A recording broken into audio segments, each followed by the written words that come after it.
नुसत्या 2 वाजले त्या. ताईला म्हणलं काय तर खायला करून द्या, तर ताईनं मला काय खायला करून दिलंय बघा. चहा करून दिलाय, अद्रक ते टाकले बरं का. घसा जरा निवळल म्हणून मला म्हणते ते की चहा पे, चहानं जरा नीट तर होईल. सारखं तेलकट खाऊन खाऊन तर तुला तसं झालं या. मग तेलकट नको म्हणून चहा केलाय बघा. आता चहाचं वांद व्हायचं त्यांना पुढचा प्रश्न पडला या. मै साठली या. आता दूध मला भेटाय पाहिजे म्हणलं तर भेटत नाही बघा आता. होय ताई, दुधाचं लय वांद झाले. आणि घरी लेकरं ते असली की दूध पहिल्यांदा लागतं या. आता ताई तर चहाच पित नाही. कोरा चहा म्हणलं की ताई लगेच म्हणते मग मी असला चहा प्यायचा आहे का. तर ह्यांना पण आवडत नाही बरं तिनं चहा पिलेला. मग काय करत होती ताई तर आली की ताई तिला दूध ती गरम करून देत होत्या. आता घरी तर कोण दिसत नाही, सगळे तिकडं मोटरकडं गुंतली ती या. तुम्हाला तर माहीतच आहे. त्यामुळे बसलोय दोघी. मग काय करायचं म्हणलं, चल चहा करू चांगला गरगरीत. आणि त्यात काय झालंय, मन जरा हलकं झालं व. 2 दिवस जरा टेन्शनमध्ये होती, बाबा बोलत नव्हती. पण आता मोटरच्या नादाने तरी होईना बोलायला लागली ती या. त्यात एक आनंद आहे. आणि त्यात कसं झालं तर बरेचसे भाव ताई म्हणत होते की मनाला लावून घेऊ नका. भाऊ आहे ती भांडत पण असते, ती बोलतेली पण. आणि तसंच झालं बरं का. त्यांना पर्याय पण नव्हतं बरं का दुसरा, कारण इथं सांगणारं शिकवणार कोण नव्हतं त्यांना. काय असेल ते निर्णय त्या दोघांनीच घ्यायचा. घेतला की चांगला घेतला पण त्यांनी. पिकं ज्यावेळेस पाण्याला आली ती मोटर बंद होती. आता ती नीट केल्याशिवाय काय भाऊजीची वाट बघितली नाही की बाबा ती मोटर काढू लागल, ती येईल, ती मोटरवालीला फोन करल. ह्यांनी फोन केला, मोटर काढून दिली. कारण की विषय असं झालता, जे आमचं म्हणजे आता भिजणं होतं ती झालेलं होतं आणि भिजणं आलतं ज्योतीचं. मग ह्याने असं म्हणलं की आपलं झालंय म्हणून त्यांचं जाळून उपयोग नाही, आपलं झालंय तर लवकर होता होईल, एवढी मोटर दिली तर लवकर येईल भरोशिना. म्हणून ह्यांना कुणाला न विचारता मोटर जळली म्हणले की फोन केला. ती मोटरवाला येऊन घेऊन गेलं मोटर. ते आम्हाला माहित नव्हतं. मला पण नाही. ज्यावेळेस सकाळी काय म्हणले त्यावेळेस मला कळलं की मोटर तिथं नसून दुरुस्त करायला दिली आणि ते मोटरवाल्यानं नेली पण. तर मग असं असतंय व, भांडणं करून का उपयोग आहे का. ज्यावेळेस एकमेकांचं ती वाढत गेलं असतं मग ती मोटर हायच्या जागेवर राहिली असती. नुकसान कोणाचं आमचंच आहे. त्यामुळं ती कळावं त्यांना, त्यांनी दोघांनी व्यवस्थित राहावं असंच आम्हाला वाटत होतं. त्यांच्या दोघांमुळं जर आमच्यात दुरावा आला तर आम्हाला हे असं भेटलं असतं का सांगा बरं. जर ताई माझ्या संग बोलत नसत्या तर मी इथं आली असते का हक्कानं, काय मागितलं असतं का खायला. ज्यावेळेस ताईनं चहा आता दिलाय बघा करून, नुसता प्यायचंच राहिलाय. त्यात कसं आहे, घसा माझा नीट होई नाही हो, जास्त बोललं की खोकला येतोय. आलं टाकले जास्त पी आता.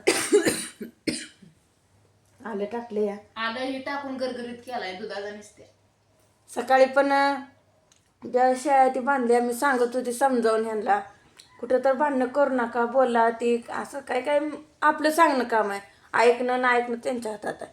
जेवढं आपल्याकडनं होतंय तेवढं आपण करायचं. वाईट कुणाच्या मनात विचार घालायचा नाही, तर चांगलंच घालायचं, जेणेकरून ती दोघं चांगली राहिली पाहिजे. ती कसं असतं माहिती आहे, बायांच्याच हातात असतं की कसं राहायचं, कसं ठेवायचं. जिथले तिथं आम्ही सावरून घेतलं तर बरं आहे, नाहीतर आम्हीच फुलवायचा प्रयत्न केला की मग ते नातात दुरावा येतो. हाय ना होतंय. बरोबर आहे. माझा चहा व्हायला लागला म्हणून म्हणलं आधी घ्यावं चहा पिऊन शिना मग माझं काय चालू त्याचं काय चालू आहे बघितलं का. कुणाला कशाचं याड तर कुणाला कशाचं याड. ताईला पहिल्यापासूनच चहाचं याड आहे. ताईला चहा आवडतो बरं का. त्यामुळे ते आता कुणाला दुधाचं एवढं कोड पडलं नव्हतं पण त्यांना पडलंय. मला म्हणते ते अगं आता दुधाचं लय अवघड झालंय. आणि कसं आहे माहिती आहे का, थंडीच्या दिवसात तर माणसाला नेहमी चहाच लागतो. म्हशीचं दूध इतकं चांगलं आणि इतकं क्वालिटीचं आहे. लोण्याचा गोळा कसा येतो तिला विचारा. खरंच. आणि आम्ही दोघींनी पण टाकतो लोण्याचा गोळा येतो तांब्यावने नुसतं. मग माझे खरं ह्यानी तर माझ्याकडे बघते तर नुसतं हसत्यात, नुसतं बघते तर हसतात. सकाळपारी भोगून तांब्या घेऊन चालली देण्यातच नाही म्हैस आटली या.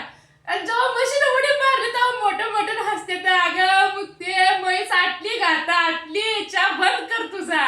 लय मी एकटीच हसली 10-15 मिनिटं. लय अवघड आहे व. कसं आहे गावाकडचं वातावरण आहे, दूध ते तापवायचं, चूल बाहेर आहे आरावर, दूध चांगलं तापलेलं असतं, नुसत्या सायचं विरजण असतं. इतकं भारी असं बघा, तूप दूध सगळं घरचंच होतं. सगळ्याला आता अडचणी यांना. माझा खोकला काय बंद होत नाही वाटतंय मला तर. म्हैस दुसरी आणू आपण 8 दिवसात. आणूया. टेन्शन घ्यायचं नाही वय. मग काय तर लगेच बघा ना. काय झालं मग त्याला जर शप्पा घ्यायच्या त्या आणि आपल्या 2 म्हशी ठेवायच्या. मग नवीन खरेदी हाय म्हणायचा. हाय जरा नियोजन आहे तसं. खरेदी काय का लगेच करायची, खरेदीचं कुठं काय आहे. पण विचार पण पाहिजे तर की लगे आणायचं म्हणून ती वस्तू आणून ठेवणं. मी दर्शन नका म्हणते ह्या नाशिनला जशाचं होत नाही मला बघायचं म्हणते तर लगेच मोडथोड करणं होत नाही. जरशे ऐकून तुला लगेच म्हैस आणून द्यायची. म्हशीचं कसं असतं बहिणीनं, लागली तर चांगली आहे, नाहीतर म्हशीचं अर्धा लिटर दूध घेऊन बसायचं आहे मग परत. मग काय तर मी माझी म्हैस आणली होती किती तर 46,000 का काय अशीच काय 45,000 काय तर असं झालं. एवढं म्हणजे फिक्स मला पण एवढं काय माहिती नाही बरं का. तर बघा आम्ही 10 गुंठ मकवान घेतो तर त्याचं झालं 15,000 रुपये. ती 4 बॅगा भरल्या होत्या, 3 का 4 बॅगा मोरगासाच्या. तर ते पैसे आम्ही म्हणजे दिलं नाही तर त्यांना रतीब होता आपल्या म्हशीच्या दुधाचा.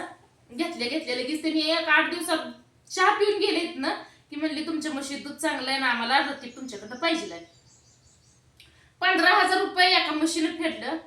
आणि जशी म्हैस आणली आज 3 ते 4 वर्ष झालं तसं त्यांना रतीब आहे आपल्या म्हशी दुधाचा. मग तुम्ही सांगा म्हशीनं पैसे कवाच आपले फेडले. मग काय. आणि परवडते ते गुरव तसे. तूप आहे घरचं तूप करतो काय तर दही दूध तूप खायला, दूध घरचं खायला. आणि कसं आहे घरात असलं ना दूध दुभतं, घरच्या माणसाशीला किंमत कळत नाही त्या दुधाची, तुपाची, दह्याची, ताकाची. आणि जेव्हा नसू द्या की आपल्यात मग त्याची किंमत कळते बाबा खरंच किती आहे किती नाही. मग जरा ती लशीचं पाकिट आहे 30 रुपयाला एवढंच येतं या. आणि त्यात चव नाही स्वतः नाही तसलं घेऊन घर पेते ती. आणि घरचं घट मोठं असतंय प्या म्हणलं की म्हणते ती नरड धरताय आमचं. हे अशी येते बघा.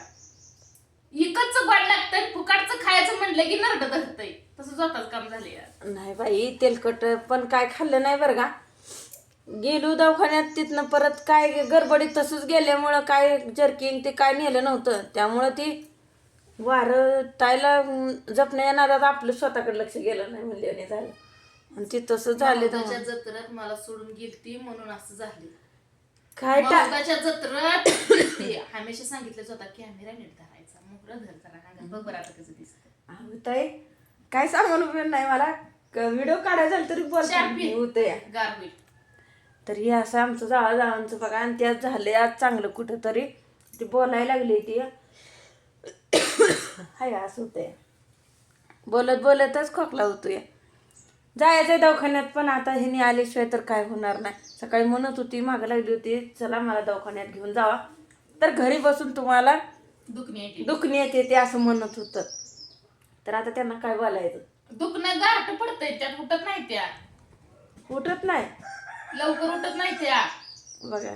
ऊन पडत उठत नाही त्या लवकर. हाक मारायची इकडं मग जाता उठून हळूच बाहेर निघते. म्हणजे कसं आहे माहिती आहे दिराचं एकसारखंच आहे बघा.